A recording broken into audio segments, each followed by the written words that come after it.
तो आज हम बात कर रहे हैं एक ऐसे रूममेट की जो शायद कभी था ही नहीं।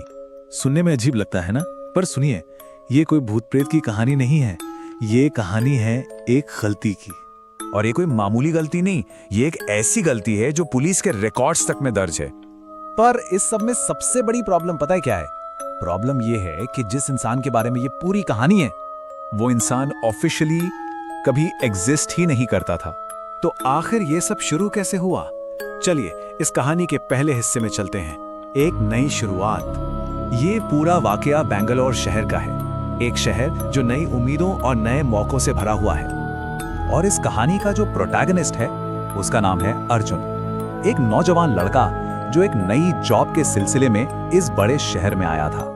अब बड़े शहर में अकेले रहना आसान तो होता नहीं, तो उसने एक फ्लैट शेयर करने का सोचा एक दूसरे लड़के के साथ, जिसका नाम था करण।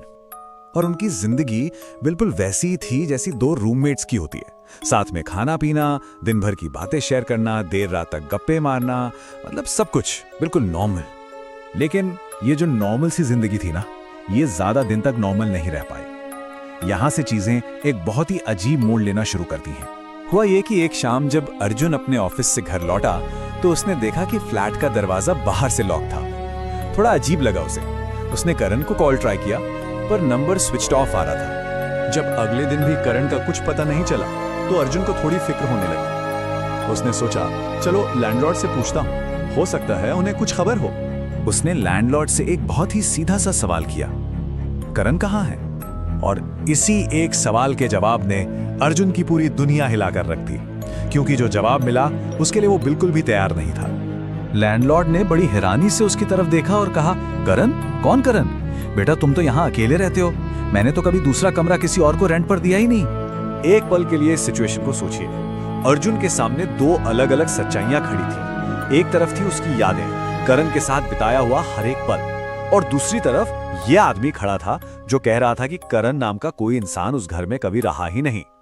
अर्जुन एकदम से घबरा गया। अपनी बात को सच साबित करने के लिए उसने फौरन अपना फोन निकाला। फोटोज? उसने गैलरी खोली, पर करण की एक भी फोटो नहीं थी। उसने कॉल लॉग्स चेक किए, चैट्स ढूंढे, सब कुछ साफ था, जैसे जैसे करण का कोई डिजिटल निशान ही ना हो। सब कुछ गायब हो चुका था। अर्जुन को लगा वो पागल हो जाएगा। क्या ये सब उसके दिमाग का कोई वहम था? उसके पास अब बस एक आखिरी रास्ता बचा था, एक आखिरी जगह जहां सबूत मिल सकता था। वो डेस्परेशन में तेजी से करण के कमरे की तरफ भागा। अगर उसकी यादें सच थी तो सबूत वहीं मिलेगा। उसने दरवाजा खोला, इस उम्मीद के साथ कि अंदर करण का बिस्तर होगा, उसका सामान, मतलब उसके होने का कोई तो निशान होगा। लेकिन कमरा बिल्कुल खाली था। चीजों पर धूल की एक मोटी परत जमी हुई थी। ऐसा लग रहा था जैसे उस कमरे में सालों से कोई गया ही ना हो। इस हादसे के कुछ दिन बाद अर्जुन ने वो फ्लैट छोड़ने का फैसला कर लिया, पर जाते जाते उससे बाथरूम के शीशे पर भांप से लिखा हुआ एक मैसेज दिखा, तुम अकेले नहीं थे। अब यह मैसेज उसकी सच्चाई को साबित कर रहा था या उसके वहम को और गहरा कर रहा था। यह पूरा मामला पुलिस तक भी पहुंचा। उनकी जो ऑफिशियल रिपोर्ट है वो अभी सामने है। Case file BG 2026426, status closed. और केस क्लोज करने का कारण नो सेकंड पर्सन फाउंड।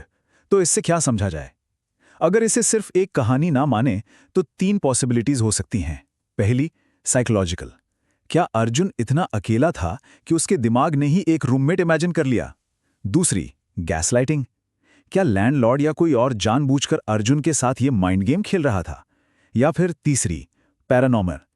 क्या करण सच में कोई ऐसी शक्ति था जिसका इस दुनिया से कोई लेना देना नहीं? वो आखिरी मैसेज इसी तरफ इशारा करता है। सच क्या है ये शायद कभी पता ना चले, पर यह सवाल जरूर पीछे छोड़ जाता है कि हमारी यादों और सच्चाई के बीच की लकीर आखिर कितनी